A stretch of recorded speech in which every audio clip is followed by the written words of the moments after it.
What's up mga kababayan? News That Matters here. Dito sa video natin ngayon ay ating panoorin itong mga nagbabagang balita. 75% di umano no, ng mga Pilipino ang naniniwala na magkakaroon tayo ng bagong presidente ngayong taon mga kababayan, na kung saan gusto talaga ng majority na itong si VP Sara na ang mamuno o maging presidente at palitan na itong si Bongbong Marcos. Paano ba naman kasi sumusobra na sila no, sa mga kabangagang ginagawa di umano nila sa pera o kaba ng taong bayan. Kung kaya naman ang wika nga ng nakararami, kumilos na, sumabay na sa rally ng INC nang ipahayag ang pagkadismaya dito kay Bongit. Pero bagong lahat mga kababayan, huwag niyo po sana kalimutang mag-like at subscribe para updated ka sa mga uploads ko araw-araw. At yun na nga no mga kababayan, kung kaya naman dahil sa request no ng taong bayan, tila'y mas ginagalingan pa ngayon ng mga bangag kung paano protektahan ang kanilang mga posisyon sa loob ng Malacanang, no? Na inuunti-unting gilitin ng mga ito ang mga makaduterteng nauupo ngayon, na pati ang mga kasundaluhan at kapulisan hindi ligtas sa kanila, na kung hindi sisibakin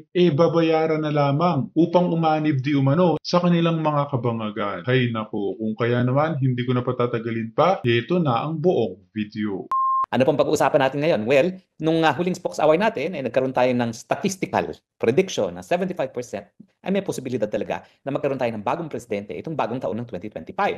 Pero sa kasaysayan ng Pilipinas, bagamat binibigyan natin importansya ang people power, alam natin na yung dalawang presidenteng nasisante, si Presidente Marcos Sr. at si Erap Estrada ay nasisante dahil din sa malaking papel na ginawa ng ating militar. At yung unang pagkakataon nga ay noong 1986, ang tawag natin people power, pero wag natin kakalimutan na ang nagdeklara na sila ay hindi na re-respetuhin ang chain of command ay yung si FDR bilang head ng PC INP, ano ba tawag sa kanila doon, Philippine Constabulary, at saka si JPE bilang Defense Secretary. No?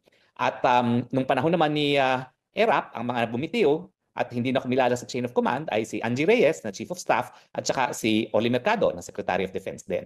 So, ang tanong, meron kayang posibilidad na ang military ay gagampan muli ang kanilang katungkulan sa ayon sa ating saligang batas na sila ang magpoprotekta sa taong bayan? Well, hindi ako magre-rely sa crystal ball. Kung hindi, subukan nating suriin kung meron ba talagang mga bagay-bagay na magbibigay dahilan kung bakit ang ating mga kasundaluhan ay gagampanan ng kanilang papel bilang protektor ng taong bayan. Unang-una, ano ba ibig sabihin ng protector ng taong bayan, protector of the people? Siyempre, ang pinaka-obvious diyan kung talagang lalabagin mo talaga ang karapatan ng pantao. At siyempre, alam naman natin na sa 13 of January magkakaroon ng napakalaking pagtitipon, hindi lang ng iglesia kundi lahat-lahat ng mga puwersa na Correct. nagkakaisa para magkaroon ng katarungan, no? At pagtutol nga doon sa impeachment ni Inday Sara Duterte, no?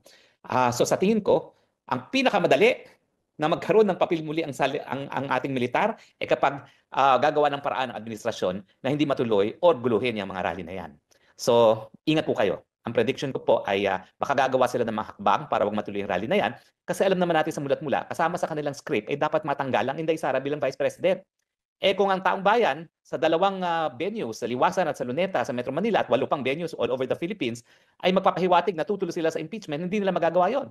Napakalaking balakid sa kanila na hindi matanggal si Vice President bilang Vice President dahil nga gusto nung tambaluslos na magpresidente. So sa tingin ko, talagang gagawin nila ng lahat para matuluyan. Kaya, kung ako si tambaluslos at natatakot ako na mawawala yung pagkakataon ko maging presidente patapos kong busugin ng mga congressman, talagang gagawa ko ng paraan para mapigil yan.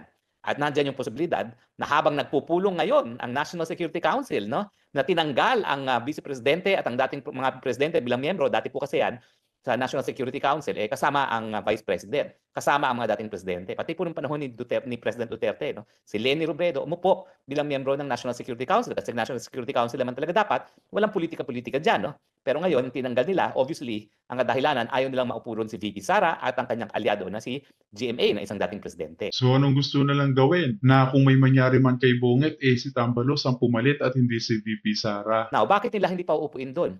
Kung ang kanilang interest talaga ay yung seguridad ng bansa. Well, ang aking naiisip, hindi seguridad ng bansa ang pinag-uusapan doon, seguridad ng Marcos regime at yung posibilidad Correct. na dapat palitan ng tambaluslos ang susunod na presidente. So, ingat po tayo. Dahil kung ako si tambaluslos, matapos kong busugin ang mga congressman, matapos kong pakainin din ang mga senatong, ay nako, bubuyuin ko ang Marcos Jr. Mag-martial law ka kaya? Sabihin natin na talagang meron talagang magtatangka na buwagin ang iyong gobyerno, patalsikin ang iyong gobyerno, magmartial law tayo, parang hindi matuloy ang rally na yan. Pag nangyari po yan, tingnan nyo kung ano nangyari ngayon sa South Korea. Yun ang ginawa ng presidente. Mas mapapabilis po ang pagtalsik kay Marcos Jr. pagka yun nag-martial law. Guaranteed po yan. Dahil alam na ng Pilipino na ganyan din ang ginawa ng ama ng Marcos Jr. Magdeklara ng martial law, pinadlak ang Kongreso at naging diktador nga sa sumunod na 20 taon. At kapag ginawa niyo po yan, tingin ko, isa yan sa pamamaraan na baka tumugon ang militar sa kanilang katungkulan na protektahan ng taong bayan. Dahil alam nila na ang martial law, hindi talaga yan makakabuti sa taong bayan. So, yan po yung aking unang assessment. Kung gusto nilang mapabilis ang bagsak ng administrasyon itong Marcos Jr., mag-martial law sila. At tingnan natin kung anong mangyayari. No? Now, pero bukod doon, meron ba mga kadahilanan talaga para ang militar ay tumugon sa ganyang katungkulan? Well, makikita natin ang sagot dyan dun sa mga open letters na inisyu ng mga retiradong mga militar. Unang-una, no? Ano ba yung mga issue na linabas nila? Ang naalala ko, mga 3 at 4 na open letter yan. Yung isang open letter, unahin natin yung pinakabago. Ito yung pagtuto nila sa budget ng 2025. Siyempre, malapit sa puso ng mga militar yung nawalang 28 billion para sa kanilang retirement fund at saka yung nawalang 15 billion para sa AFP modernization. Correct.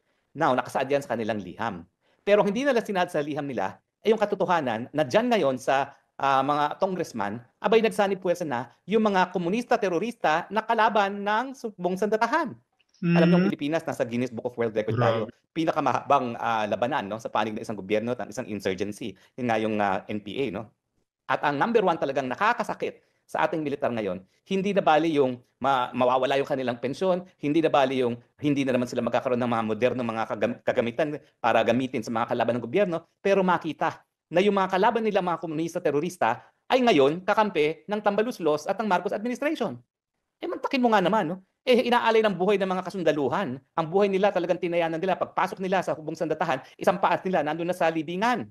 Dahil nga, hindi naman dekorasyon ng hukbong sandatahan ng Pilipinas. Meron tayong pinaka-longest reigning insurgency na nga sa buong daigdig. Kaya mga ma'am and sir, mga magigiting na men in uniform, kumilos na po kayo. Magising sa mga tunay na nangyayari sa ating bansa at huwag nang patututa pa. Ginagamit na lamang kayo para sa mga cover-up nila. At ang malala pa dun hindi na kayo nabibigyang respeto o dangal pa ng mga politikong ito. Tapos makikita nila, wow, ang mga teroristang komunista na kalaban ng gobyerno, lately sila pa nagpa-contempt doon sa isang respetadong general na si Wilkins Villanueva na naging hepe rin ng PIDEA at nung Colonel Grijaldo. Sila pa ang nagpakulong. Mantakin nyo yun, yung kalaban nilang pumapatay ng kasundaluhan, yung kalaban ng hukbong sandatahan, sila ngayon ang nagpapakulong sa mga respetadong general. So kung ikaw ang sundalo, ano naman ang mararamdaman mo? Bukod pa yan doon sa tinanggal na nga nila yung kanilang retirement pay, ang laki po nun 82 billion. Maraming hindi makakakuha ng pensyon dahil tinanggal nila yung 82 billion na yan.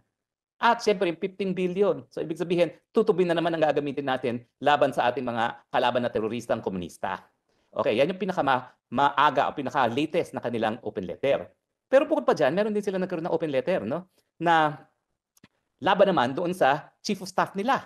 Actually, ang duda ko, mga asawa ng mga general ang sumusulat yung mga open letter niya kasi ang galing sumulat Hindi sa ako yung nag-iinsulto sa mga mandirigma natin pero talagang obvious naman talaga na yung mga misis, mas magaling magsulat. No? So feeling ko, yung mga Amigas Incorporated, mga Mrs. Colonel, Mrs. General ang siyang sumusulat diyan. Anong reklamo nila sa Chief of Staff? Unang-una, favoritism pagdating sa promotion. Nawala na raw yung meritocracy. Na ang promotion ay dapat madiktahan kung gaano kang kagaling sa serbisyo. Nawala na raw yun. Okay, unang-una yan. Pangalawa, nandyan daw yung mamalabis na pamumuhay ng Chief of Staff. Di umano, sabi dun sa open letter na yan, mahilig daw sa mga number 2, 3, and 4. Hindi ko alam kung totoo yan, pero yun yung nakasaad dun sa letter. Hindi po ako nagsabi niyan, nasa open letter yan na nakita ko. At saka, kino-question nila, bakit ikaw ang Chief of Staff? Wala kang battle experience. Puro desk job. Ako, kilala ko naman yung Chief of Staff, naging spokesperson din yan ng hukbong sandatahan nung tayo spokes, at naging superintendent din yan ng PMA. Pero come to think of it, bakit nga lahat ng naging assignment ng Chief of Staff walang kinalaman sa gera? Meron naman tayong gera na pinakamahaba nga sa buong daigdig, no? At saka nandyan din yung issue ng korupsyon. Pero ang talagang nanggagalaiti sila, nawala na yung meritocracy sa promotion. Kasi alam mo, kung ikaw nasa hukbong sandatahan at ikaw ay opisyales, syempre gusto mo matapos ang iyong karera na mayroong estrella na ikaw ay general. Ngayon, ang mga napopromote ng mga general, Hindi lang mga junior, kung hindi, kung sino yung mga paborito ng Chief of Staff. At yan talaga ay Grabe, no? kinagagalit na kasundaluhan. At saka nalalaman din nila na lantaran din ng korupsyon dyan sa armed forces. Alam nyo, mahilig natin pansinin ang intelligence funds ng Vice President. Pero syempre, pinakamalaki intelligence funds ay ang Presidente na ginugugol niya sa hukbong sandatahan at ang armed forces mismo dahil sila nga ang bumibili ng impormasyon laban sa kalaban. Pero kapag hindi nila pinagkakatiwalaan ng liderato, syempre, pwedeng binubulsa lang yan. At isa yan doon sa mga hinanakit na mga ilang kasundaluhan na lumabas sa white paper o kaya sa letter to the President. Niya. Pero alam naman natin, hindi sa kinikilos ni Romualdez, yung perception ng Kongreso na nag-uunahan sila ng Philippine National Police as the biggest criminal syndicate, hindi pa naayos nito si Romualdez.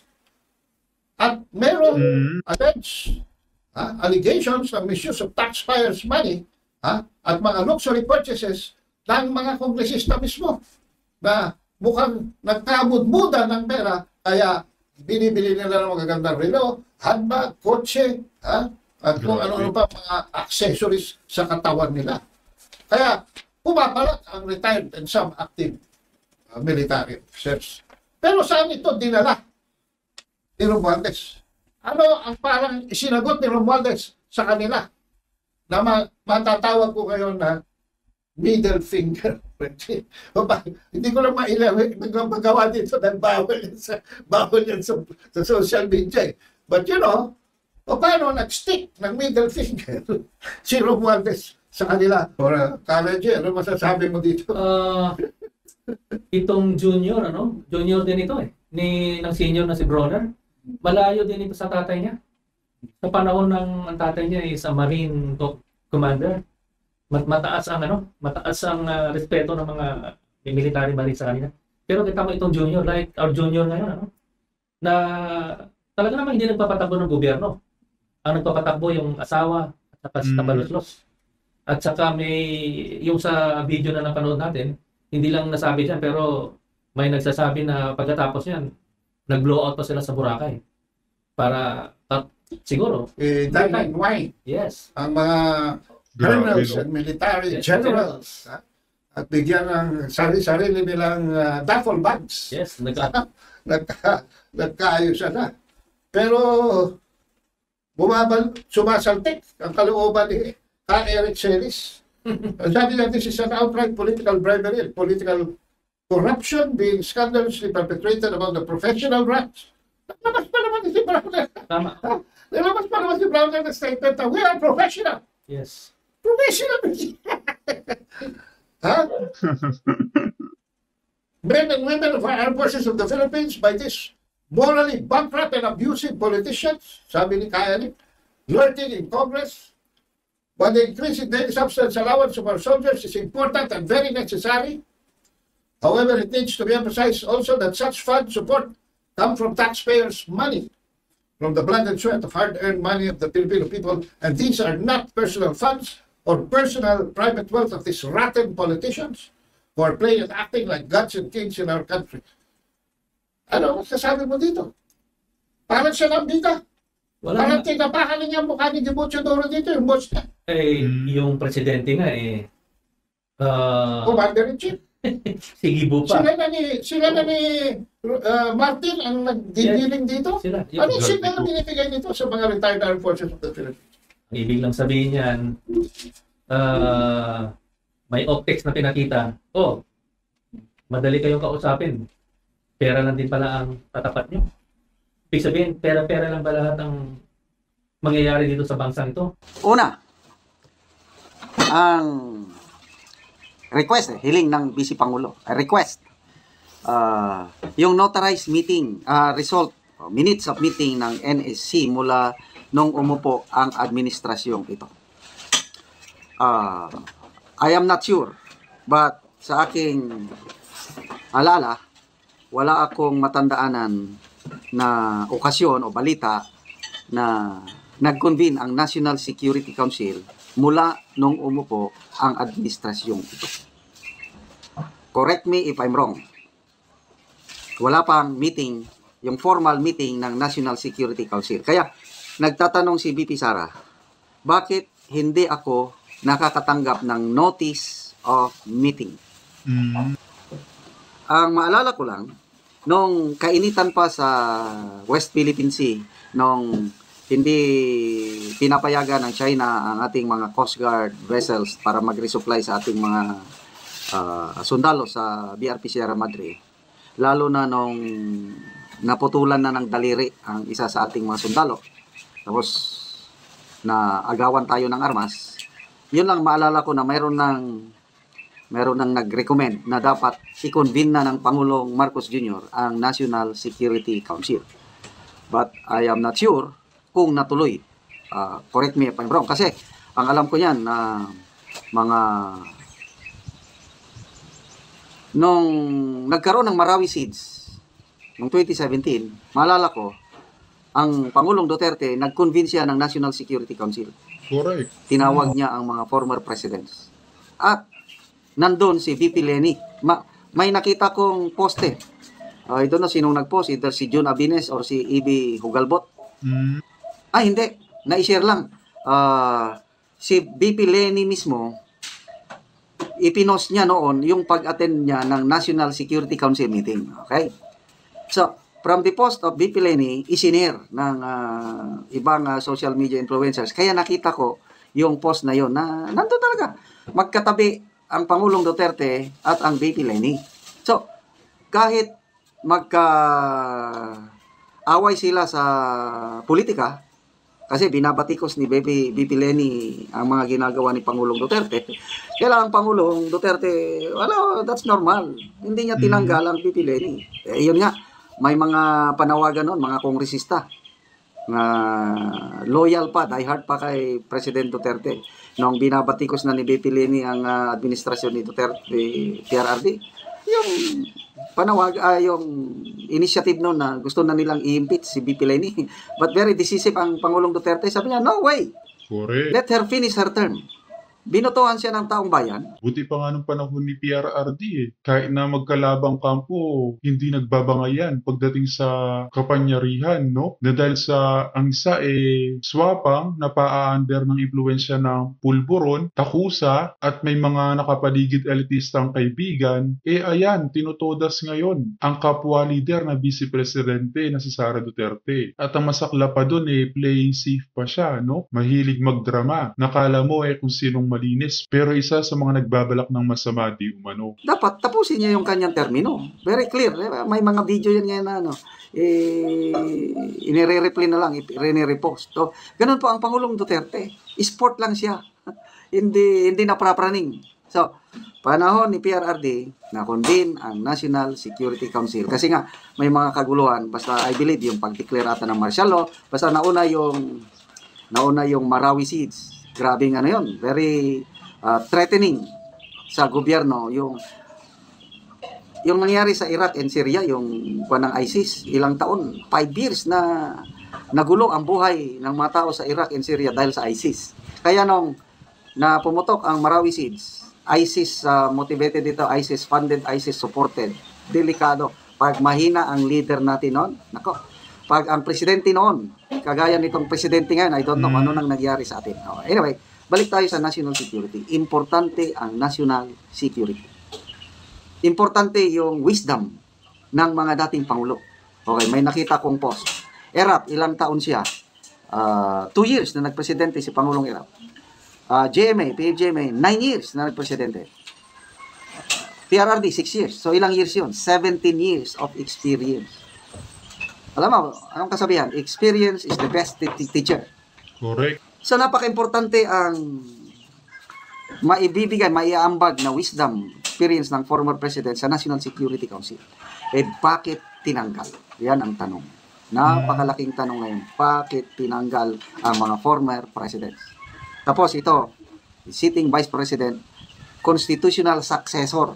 Kung may nangyari sa presidente, ang papalit is vice presidente, kaya nga may VC. So bakit mo tinanggal ang constitutional successor?